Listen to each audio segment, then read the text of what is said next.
Welcome back to part 2 of today's daily snippet. Sorry about that. I had to run, and yes, I had to switch mics. My cute little dad's here, and he is watching none other than Jason Bourne. So I am really looking great right now. I'm loving this. Except the hair. Couldn't tell I got this on my head. There we go. Okay, perfect. So now to finish where I left off, the Journeyman. So all in all, it's kind of like the name of the game with this little guy is distraction or misdirection, if you will. And both are kind of a false magic that really gets us nowhere and anywhere at the same time. At worst, this could really suggest or it can indicate an inappropriate journey, if you will.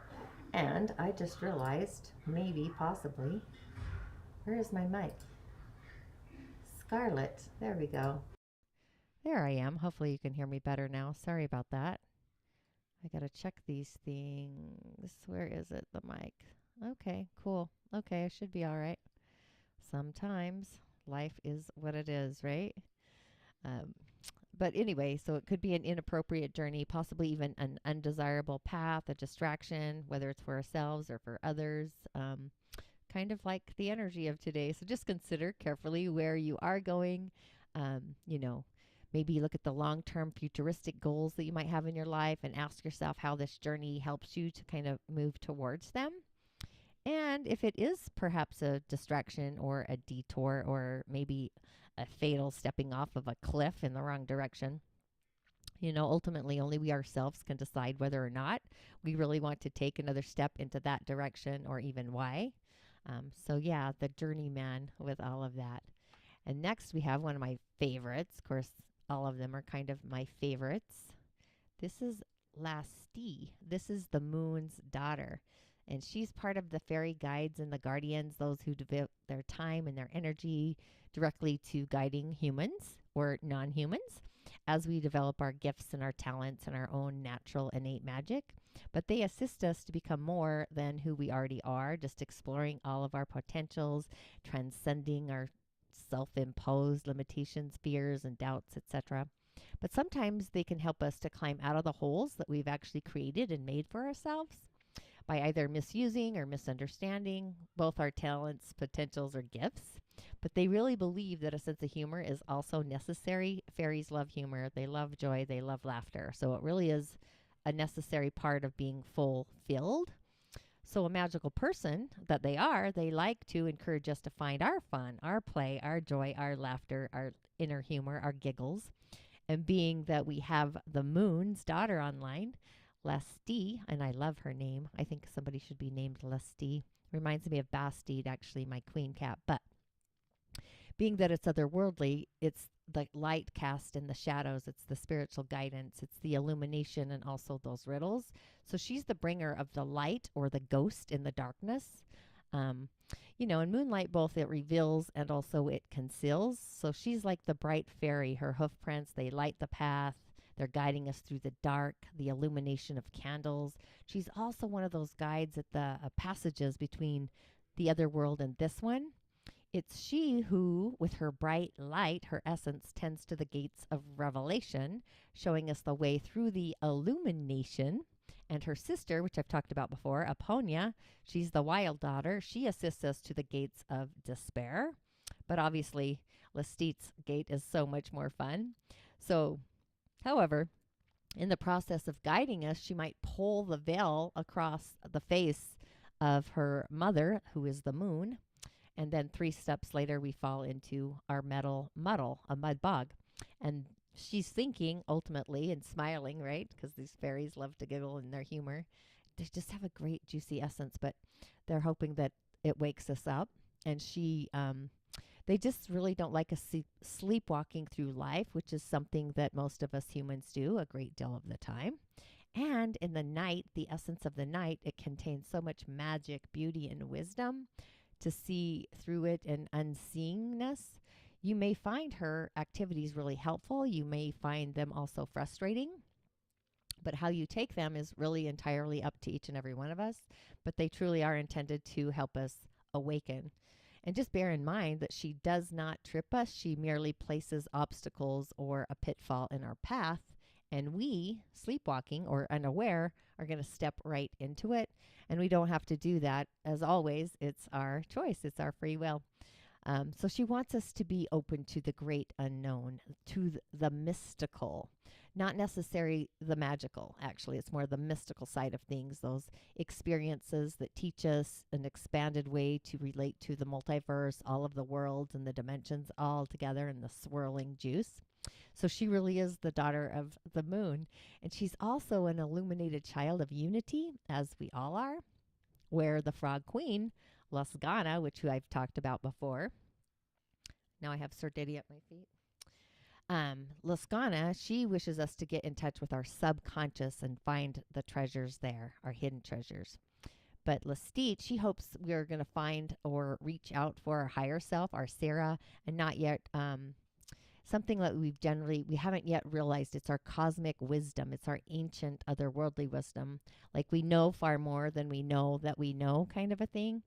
So there are places within ourselves that we may have feared because they are shadowed and unknown. That's why dealing with our shadows, right?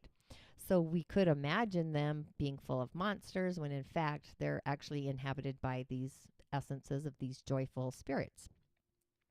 So she really wants us to explore this earth plane because that's where we have a lot of our potential has yet to be explored, and we have this unexplored wisdom that's just lying there. So she's reaching into our deepest aspects of our mind, opening those doors that have been shut and illuminating and revealing the uncultivated ground of our being, of our essence, our hidden senses, talents. So she speaks to us in language of symbols, which I love, as fairy or non-humans often do, because words are really so limited. So any one symbol may speak to us on a variety of levels of consciousness and about many different aspects of being, whatever that looks like. So if we spend time contemplating it in the energy of the earth, she is like a sphinx, finding the answers to those profound riddles and giving us keys to the multiverse. So if you're attending to your dreams, visions, and studying every little occurrence, kneading the dough, just trying to discover the deeper levels of meaning in those symbols that are in there, that's when we're learning the language of Laiste, which I love. And that language is often spoken by artists, poets, works that are just have this informed, rich symbolism. So discovering it through studying it and looking within ourselves and through our interaction with the Fae not only teaches us the language of the Fae, of art or high poetry, but it also gives us keys to our own psychic ability. I'm thinking of bards, actually. Even furthermore, the psychic intuitive abilities to our deeper levels of our own psyches, where the singers are the creative force of unity. That's where that energy is mostly found. But it's through the revelation and the aesthetic experience of the mystic. This is where she faces and leads us into the future. And she prefers to leave the old stuff in the past, allowing it to fade away in the illumination of newly accessed wisdom or insight. And being that she is otherworldly, it's like if somebody is experiencing free-floating anxiety, inexplicable self-doubt, or any other, or a tendency to have accidents.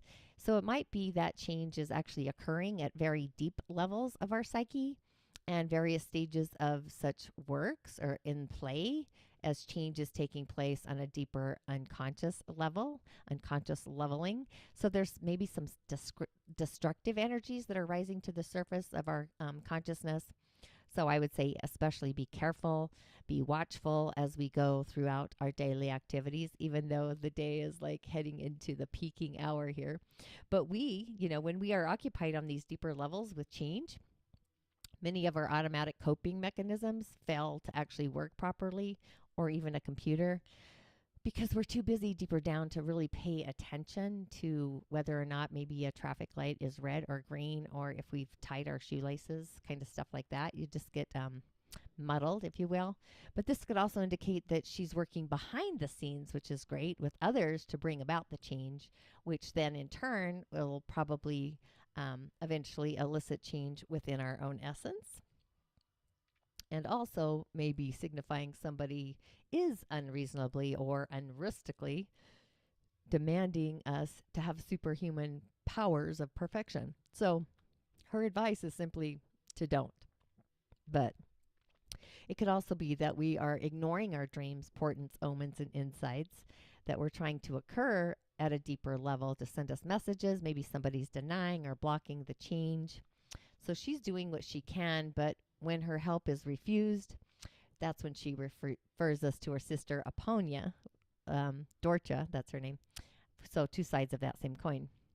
However, our final message, which is awesome as well, you cannot make this stuff up. Once again, it's the singer of intuition. The singers of intuition, these are the great ones. Their wings span the multiverse. They're almost like stargates, really. In all the dimensions, they have a multitude of names. Really doesn't matter what we call them as long as we call upon them. That's kind of their hope and their wish. But they really are this underlying song of the galactic universe. They really are the great ones, what I would say are the watchers, the watchers of the wild. These are the ones who show us, all of us, in all of the dimensions, what we have the potential to ultimately become. Hang on one second here.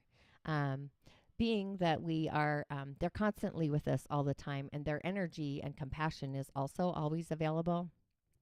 So when we're in need for them, all we have to do is ask them for help and then be aware of the events or the insights that follow that request or our request, really. And thanking them is just as important to us because it completes the circuitry, if you will.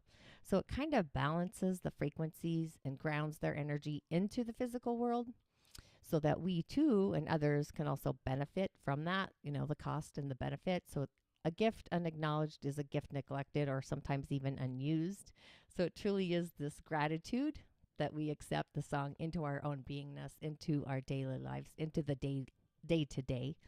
So it's when we open ourselves through prayer, meditation, or even just love to these singers, these otherworldlies, that's when we allow their essence to really flow through us. And being that we have the singers of intuition again, this is just being perceptive, choosing our otherworldly powers, awareness, trusting.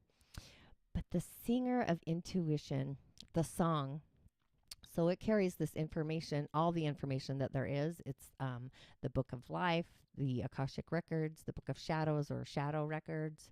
It really is this galactic super juicy filing cabinet in the sky, a library of all, if you will. And we can all go there in order to get our information intuitively or psychically. We really don't need to go anywhere, actually. The song is literally sung into our DNA. It's our blueprint, our divine blueprint within our blood, our bones, our flesh, all of it. So just as it is within the rest of the universe, the frequencies, the micro and the macro. So being that we are at this current stage of evolution, we're kind of consciously hearing the song within all of its fullness, if you will, or at least parts of it. Otherwise, we would be kind of overwhelmed. Our minds would burn without, it would burn out the frequencies, the energies, and the galactic universe is kind, right? So it's really kind of led us to a place in our development, our growth, where we can consciously hear only little bits of the tone, the sound, the melody. So usually we have to develop the skill of just actively listening for it, and occasionally, if you know, a few notes really that resonate so closely with our own being, our own essence. I think we all have our own soul's harmonic, really. That's when we become aware of them. So we have these involuntary kinds of experiences. They're often called hunches, gut instincts, intuition, or an extended sense perception, hyper aware, I guess. But we can improve this reception of the song by just learning to be still, to be centered, and to listen in a special organic way. But it's really through the practicing of the stillness, through meditation and listening. It's the asking and then the listening. That's when we have this ability to understand and not interpret these meta symbols. It's the symbolism beyond the material world of oracles or omens themselves, whether it's the stars, the omens, the portents, the movements of the stars, the planets, even movements of the crickets, if you will. So these are all part of this one piece, this one thread, this one magic carpet, this one little song, but also a part of us as we are a part of them. So it's just understanding them. It's just a matter of learning to be still and to ask and then to listen. And I feel like we are in this evolution. We're in this growth phase. We're going to be able to hear more of the song, to base our actions, our choices on greater wisdom or knowledge and patience and practicing. Those are really the keys to access all of these the subtle energies, the senses, clairaudience, clairvoyance, clairsentience, telepathy, premonitions, etc., etc. But being that the presence of the singer of intuition is here online, this is kind of indicating that this information is available today to each and every one of us. If we will just listen to our inner knowing, maybe we've already heard it, but we still doubt it, those subtle senses. So the singer is really saying that it's time to really listen to our intuition. What are our feelings? What are our hunches, our intuitions about a situation? So it's kind of desirable that we should really seek solitude, meditate, practice the stillness, being centered and patient. So this is a time to go inward and focus, a time to open the inner door to intuition. There's a lot of ins in the ends, right? Because answers are found within ourselves. So being that this message is present and it's radiating this special illumination and insights into the first two messages, I would say don't be afraid of the illumination of the shadows, the shadow work. It's time to look into the library of the sky. The patterns of the old are dissipating. Go onward to an otherworldly journey, if you will. And again, I also find it curious that I was called to do an offering of my Soliciting Solitude, the inward journey. And here we are with these cards of the day. So it's like meditation, finding our inner voice, tuning into spirit, the higher self, the moon, the daughter of the moon. And also, if you are curious about the gifts, change your stars. I have a change your star quiz. It's in the show notes too. So this is all just super, super galactic fun, I think. Now we have the elemental highway, which I love the elemental world, but we have this Yin Wood Snake, Yaya Sai.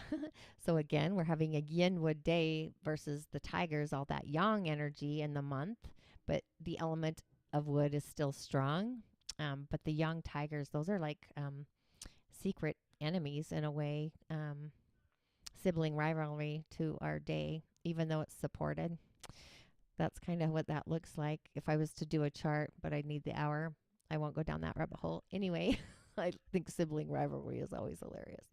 Or coworkers, I guess. It could be coworkers that are envious too. But our day needs support, yang fire and yang metal. And it does have the support. The fire, the snake is output for our yin day. So that would be like a husband or wife performs for the partner. That's hilarious. I said that out loud. That's funny. So the yang fire and the yang metal, they're going to make our day be useful and control some of the excessive energy of the wood fire output, right? But the yin water will provide some moisture. The yang water is making the roots kind of rot. So our chart might appear dry, but it's still cold. It's in the winter, so it does need earth as well, earth, metal, or fire. And being that we have all that yang water, those are called heavenly stems, the two wrens up there. So it's really not needed. Too much water in general. Just looking at this, that's really going to make those roots rot. So our tree won't be rooted. It will be rotted. It's like if you've ever overwatered a plant, which I totally have. So the wood will drain the water, but it really doesn't have any support for growth because it doesn't have any earth, basically. So metal could help here to control the excess wood, have it take shape, and support the element of water. So it's like balances that little area. So the wood really is producing a lot of fire too, the snake energy there. So those two elements, ultimately, they're acting together and they're controlling this entire chart, which we've had a few days of this. And being, Our chart is cold winter, but it is warming up because we've got some fire there. So the hidden fire in the tiger can be drawn up through the energy of the snake. Sometimes I wish I had like one of those little red laser pins so you could see what I'm looking at. But again, fire would be great. But I think metal and water. Metal would be awesome, but the water is kind of dysfunctional again. So I would probably go with metal to bring the chart to balance, and fire, just because those two, water and metal, the water for sure is dysfunctional, and we have to reduce the power, if that makes sense.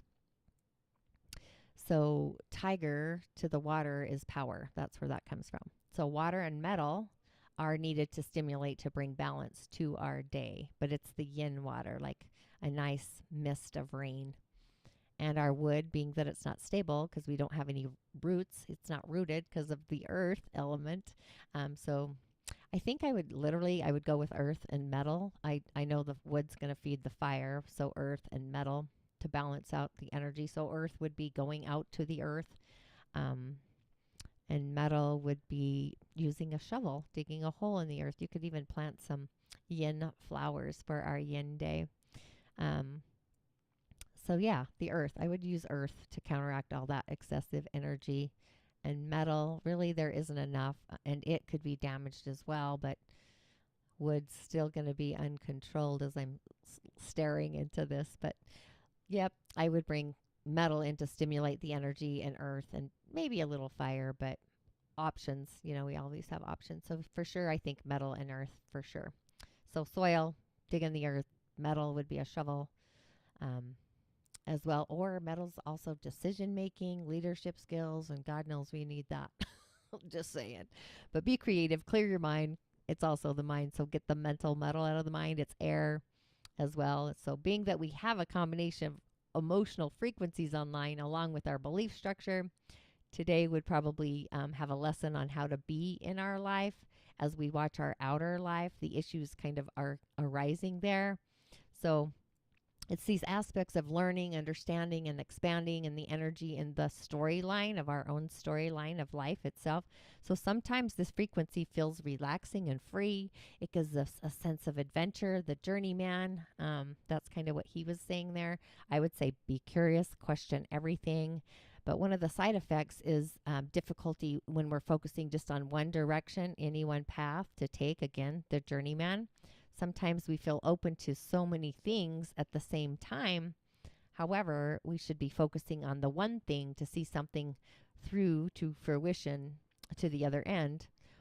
Or like our future, our short-term goal, futuristic stuff, and really access the energy to really just paying attention to what our heart is attracted to authentically. Like what lights up your heart, or what do you feel curious about? And oftentimes, I'm curious about a lot of things, a variety of things, but more importantly, I say question everything. I find that what we're hearing versus what we're seeing, they're not in alignment. It's kind of a mess, a foggy mess. So I would say really go with the flow, go with the topic that really brings you the most energy to your personal roundtable. When you're in the process of thinking about it, I would probably take notes, because we're exploring within the season of Pisces. We're exploring our karma with ourselves, our karma with the other. Karma is sometimes just even a spiritual memory within our subconscious realm, if you will, that plays itself out sometimes unknowingly until we discover the pattern and end the cycle, which I've been my own little pattern right now. Mine are always big patterns. I don't know about yours. Mine are always like ripping the rug out from under my feet, and it's usually political government stuff most of the time. But being that the energy of today is really allowing us to see and witness these cycles that are happening within our life, outside hopefully, or inside. So we're looking for patterns, cycles with our own innate behavior, how we behave or react to ourselves as well. So being the thing that we need to change is generally our behavior that we have to ourselves, how we treat ourselves. The patterns that we're looking for, they're not only what happens to us over and over again, but they're also what happens for us. That's kind of dreaming the dream, but rather, what do we do to ourselves when these things happen? So if we have these recurring responses to ourselves that are lower frequencies like shame, blame, or guilt, where we're criticizing ourselves or punishing ourselves, it really sets us up for our patterns to repeat on the emotional frequency. And oftentimes it shows up with a different face, but the same frequency. Oftentimes, that's what I find. So we need to look at ourselves from literally what I call the eye of God, how we respond to ourselves through that, right? I don't know. That's just kind of how I see it. And then even if we can see what we can learn from our own personal observation station. So it's like looking at ourselves through this luminous field. It's like third person, but it's illuminated. It literally is the eye of God for me. So it's like going on a quest for our feelings about what we believe in our future decisions about life. Going on like an investigative streak, if you will, and just opening up to other people's theories, stories, spiritual acumens, and just ask yourself, is there a better way of relating to who you are inside of you, and what have you become to your spiritual self over this last year from like Pisces season to Pisces season? If you can think back that far, I would even just go back to the season of Virgo, really 6 months ago. So it's like, have you been supporting yourself or tearing yourself down? I literally all day, every day to everyone, it's like, we're doing great. Doesn't matter what's happening. We're doing great. So really what we believe, what do we believe a healthy relationship or life or yourself, whatever that looks like, what do we believe that would be? And just be willing to kind of uncover any of those, any repetitive stories or karmic behaviors that you have within yourself, and just literally take note of how you respond either intuitively or instinctively, like a habit. So that's just one of the things for the energy for today. Actually, I talked about this yesterday, understanding our patterns and isolating them and the cosmic bubble and just noticing what triggers us in the first place. So generally, we're in a growth period when these happen, and then just observe our thoughts, the ones that are racing through our mind, that are muddling it up generally, always gets in the way. I mean, we always think the worst. It's just, I don't know why. I don't even know where that comes from. But the feelings that come bubbling up through the surface, energetically, just pay attention to your actions and your character when those start bubbling up. Those inner instincts, what they are, we should be responding to ourselves from compassion and love, and ultimately having higher faith, being that beacon and being open to learning who we are today and cleansing the spiritual cosmic web, I was going to say the webs. Yeah, almost the webinar, cosmic webinar. No, just kidding. The cosmic webs, the records, our shadows. So we've had our crown online. We're going to have it online again through the whole season of Pisces. But today we've got our crown and our third eye, along with the sphere of our sacral. So we could use a rainbow of colors in between the oranges to the blues into the violets, if you will. The sound of the sacral to release emotions that no longer serve us, but turn them into allies, because they always have a message. It's like, what is the message there of the emotion? And we have the singers of intuition online too. So I'm telling you, today is a very intuitive, psychic memory, if you will, kind of a day. And we also have our divine blueprint where we're connected to source. So you might have some great dreams. Dreams or visions, either way, mine or both, doesn't really matter. But the messages from the realm is online or in line with the cosmic highway. So kind of feel into what's resonating with you today. Feel your feelings, open your heart to the channel of what she believes. That's really the subscription channel I go to. I always like the otherworldly subscription channels, really. But we really are in a spiritual acumen of growth, learning, and growing. So it's like, what is the story that you tell yourself daily, and what is the story you want to live? And it's like, are you ready to rewrite that spiritual chapter? It's time to really release the cosmic spiritual debris, the karma, the fatedness. I always say fate is what happens and destiny is what we do with it. So it's time to kind of get the memo. The energetic hiccup is over. Move forward to live the life you're meant to be. We are the medicine, right? I do believe, I would literally affirm that, like, I believe in the essence of my spiritual heart. I affirm I believe in the essence of my spiritual heart. And with all of that, thanks for tuning in and putting up with me. I've had a crazy day. And InShalla, Ashe, watch the first part of the show. This is part 2. If you like the mic,